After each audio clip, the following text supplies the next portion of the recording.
এক ছিল ঘটক, এলাকায় তার ঘটখালির খুব নাম ডাক ছিল। অচল মেয়ে আর হদ্দবোকা ছেলেকে কথার শান দিয়ে এমন উপযুক্ত এবং নানা গুণে গুণান্বিত করে ছাড়ত যে বরপক্ষ বা কনে পক্ষ ভাবত এমন একখানা রত্ন হাতছাড়া হয়ে গেলে শেষে সারা জীবনের জন্য আফসোসের ব্যাপার হবে। সাধারণ ছেলেকে সে কথার গয়নায় এমন ভাবে বর্ণনা করত যে তাতে মনে হতো পাত্র সুপুরুষ, চালাক চতুর এবং স্মার্ট। আর এমন রূপবান, গুণবান, বুদ্ধিমান ছেলের সাথে কোন মেয়ের বাবা বিয়ে দিতে না চাইবে? এমন পাত্রের সাথে বিয়ে হওয়া এক ভাগ্যের ব্যাপার। এই ঘটক এমনই একবার বিয়ের ঘটকালি করছিল। এক কন্যাগ্রস্ত পিতা আগে 2 ঘটক ধরে তার মেয়ের বিয়ের কোনো সুরাহা করতে পারেনি। অবশেষে তিনি অনেক খোঁজ খবর নিয়ে মোটা টাকার বিনিময়ে এই ঘটককে নিয়োগ করলেন তার মেয়ের বিয়ের যা হোক একটা ব্যবস্থা করে দিতে। ঘটক কাজটি নিলেন। কন্যার পিতার কাছ থেকে সমস্ত তথ্যাদি জেনে নিয়ে বললেন, আপনি কোনো চিন্তা করবেন না, আপনার মেয়েকে পার করে দেওয়ার সমস্ত দায়িত্ব আমি নিলাম। কাজের লোকের থেকে হাত যশ আর ঘটকের চাই মুখ যশ। কথায় দুনিয়া চলে আর ঘটকের কথায় ছেলে মেয়ে বিকয়। ভগবান শুধু আমায় চাপার জোর দেয়নি, আমি চাপাবাজি করি না। ওসব হলো গোয়ার গোবিন্দের কাজ। আমি কম কথায় কাজ সারি, তবে যা বলি তা মোক্ষম আর মানুষের মনকে বশ করে দিতে পারি।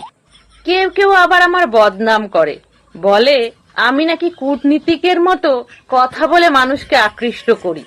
এ কথাটা আংশিক সত্য। আমি কথার যুক্তির খেলা খেলি, মানুষ তাতেই কাত হয়ে যায়। তো সেই ঘটক যে মেয়ের বিয়ের ঘটকালি করছিল তাতেও সফল হয়ে গেল। বরপক্ষের বিয়ের তাড়া ছিল, তাই তারা দেখাশুনোর অত সব ঝামেলায় যেতে চাইলেন না। ঘটক বললেন, আমি পাকা ঘটক। তার কথাকেই পাত্রপক্ষ শিরোধার্য করলেন। মেয়ে বিয়েতে রাজি তো? কারণ আমরা জোর জবস্তির বিয়েতে রাজি নই। ঘটক বললেন, কি বলছেন আপনি? রাজি মানে? মেয়ে এক পায়ে খাড়া। পাত্রের পিতা বলল, মেয়েকে দেখে মনে হলো মেয়ে বিয়ের ব্যাপারে বড় বেশি ব্যাকুল। তার লজ্জা শরম কিছু আছে তো? ঘটক বললেন, আরে কর্তামশাই, কি যে বলেন! মেয়ের পেটে বোমা মারলেও মেয়ে চোখ তুলে কোনো দিকে তাকায় না। পাত্রের পিতা বলল, তা বেশ বেশ, তাহলে আর আমাদের কোনো কিছুতেই অমত নেই। শুভ কাজ তাড়াতাড়ি শেষ করে ফেলো। এরপর জাঁকজমক করে শুভ বিবাহ সম্পূর্ণ হয়ে গেল। কিন্তু সমস্যা বাঁধল বিয়ের পরের দিনই বরের বাবা ক্রোধান্বিত হয়ে ঘটকের বাড়ি হাজির। পাত্রের বাবা ঘটককে বলল, মিথ্যাবাদী, জোচ্চোর, আমার সঙ্গে এরকম প্রতারণা! ঘটক বলল, ছি ছি, কি বলছেন কর্তা, আমি তো এক বিন্দুও মিথ্যা কথা বলিনি। পাত্রের পিতা বলল, মিথ্যা বলনি? মেয়ের যে একটা পা নেই, কই বিয়ের আগে তো আমাদের সে কথা তুমি বলনি। ঘটক বলল, সে দোষ তো কর্তা আপনার। আপনি কি বিয়ের আগে আমাকে একবারও জিজ্ঞাসা করেছেন? বিয়ের কথাবার্তার সময় বরপক্ষ কনেকে হাঁটিয়ে দেখে, কথা বলিয়ে দেখে, চুল খুলিয়ে দেখে। আপনারা তা করেননি, এখন আমার দোষ হবে কেন?